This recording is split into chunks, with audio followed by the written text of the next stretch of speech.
Hey, welcome back to Cake's Corner. Here once again, we're making something fresh, new, and awesome, delicious. So today we're making something special that everybody's seen in anime before.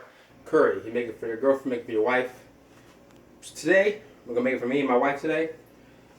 Normal ingredients will be, could be an array of things, but we're gonna do it the typical carrots, onions, potatoes, and some stewing meat. It can be either some nice chuck, it can either be some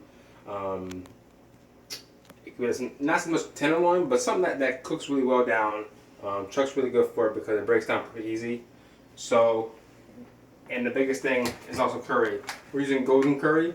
You can find it in your local grocery market in the Asian section. It's really good. The spicy, it's mild, and it's hot. Today we're going to use it mild.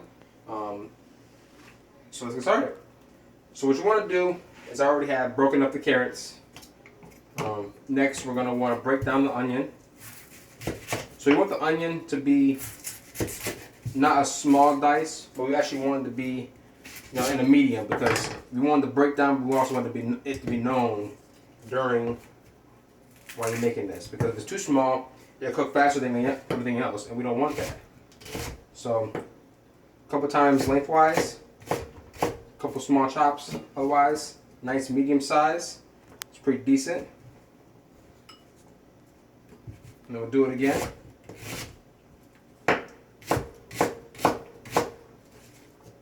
Boom.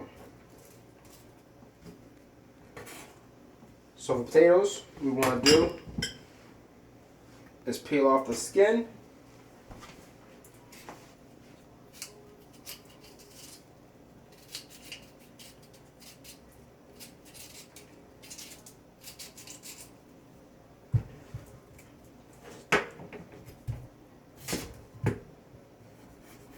You can either use a peeler, you can peel it off with your knife, anyway. But if you use your knife, you definitely want to make sure that you're careful with it, that you're also able to not peel off extra meat. That's the actual potato really is.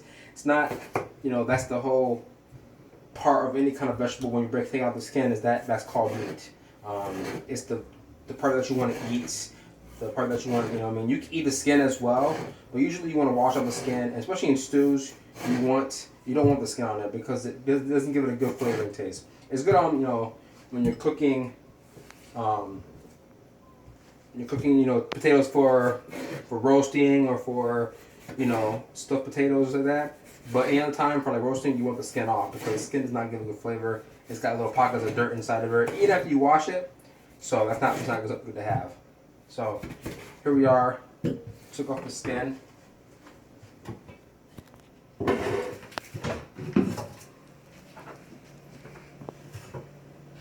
Tossing away the waste. Over here, clean off our board, get any more of that skin off. So what we're gonna do for potatoes, we're gonna do nice cubes.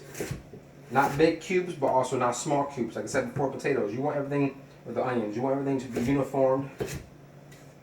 Because if it's not uniformed, which means pretty much the same as all sizes, everything else, if it's not all uniformed, it won't cook correctly. You'll have potatoes cooking faster than the onions, or cooking faster than the carrots, and we don't want that. So right now I'm uniforming it up, making about decent sized, bite-sized squares, because no matter what, they're gonna break down. We also want to break it down too fast. Breaking down too fast, it's not good for nobody. You have an incomplete curry, and you pretty much have mush inside of it. Having this broken down. Now the next thing is the apple. Apple gives sweetness to curries, especially if you have people like my wife who doesn't like spiciness. Even though this is already mild, the sweetness of the apple will really give even better taste. It gives you that little bite you need, gives you a little sweetness, and I love the sweetness of curry because with it, it's endless. So we're gonna take one apple. Doesn't matter what kind. Preferably red apple. Any kind of Fuji also will work. You don't want Granny Smith. Your Granny Smith breaks down too fast. You want a red apple usually keeps together easier. So you're gonna break that down into as well cubes. Pretty much everything here is all about cubes. You want to see all the food that you make. You want to see everything. That's the biggest part. Just to be able to see all the food that you're cooking, all the food that you're making in the curry. You don't want it to be a brown mess where there's meat in it, but you want to be able to see, oh, this is what this is what this is. And that's important. So, taking apart some of the beef. Now with the beef, you want to make sure that there's no extra fat. Extra fat in curry is not good. So there's a couple pieces here that have it on here. So I'm breaking it off, slicing it down, going through here, a couple tendons on here. Again, breaking it down. Anything that you see that's tough, there's a couple tough pieces in there, you want to cut that off. You want the meat to be perfectly, every time you touch it, it should be just melting in your mouth. And if it feels hard, just break it down. Cut it down a little bit. See this piece right here was definitely hard. So I broke it down a little bit, got out the piece that's actually making it tough. And there we go. So everything's pretty much looking nice. So what we're going to do is, I got a pot on already. We're going to come over here, we're going to take the meat. We're going to get a little oil. This kind of oil, but preferably olive oil, more flavor. We'll turn the heat on. It's about medium high. About a tablespoon, not much. And then we're going to add in the meat.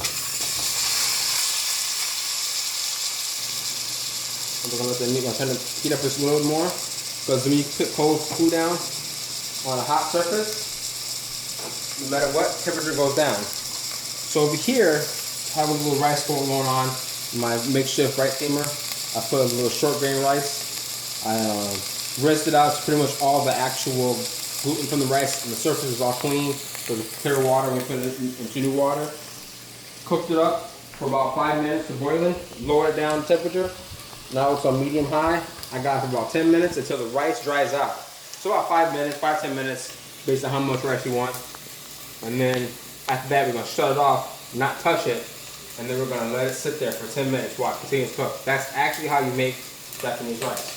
So while this is going,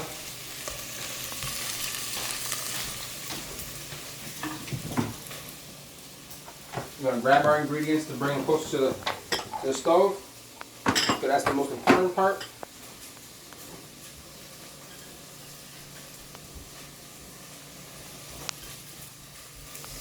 All our ingredients we're going to use.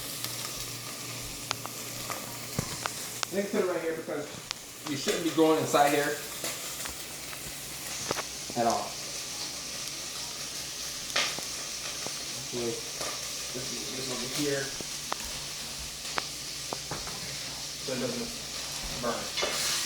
So right now, it's going. So we're not looking for the meat to be fully cooked. What we're looking for is a nice coating. We're going to put a little pepper.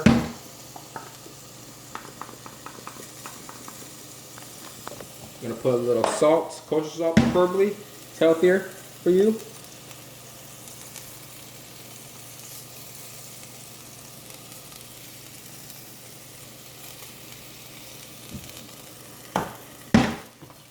I'm going to let it cook.